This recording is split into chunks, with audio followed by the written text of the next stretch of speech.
25 வருஷம் நமக்காக நல்லது செய்யக்கூடிய அரசியல் கட்சியை இன்னும் கண்டுபிடிக்க முடியலையே.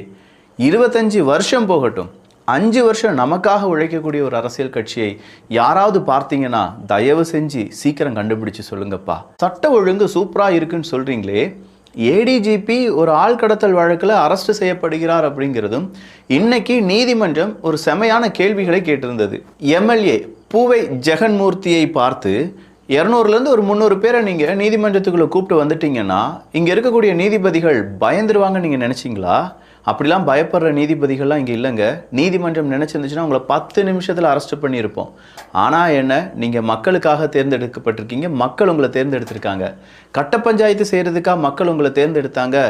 சட்டப்படி என்ன நடக்கணுமோ, என்ன விசாரணை செய்யப்படுமோ அது செய்யப்படும் அப்படின்னு சொல்லி பூவை ஜெகன்மூர்த்தி அவர்களை பார்த்து நம்முடைய நீதிமன்றத்தினுடைய நீதியரசர்கள் சொன்ன இந்த வார்த்தை இருக்குது பார்த்தீங்களா? ஏகப்பட்ட இடத்துல சட்ட ஒழுங்கு சீர்கெட்டு தான் இருக்குது அப்படிங்கிறத நீதிமன்றங்களே ஒத்துக்கொள்கின்றன.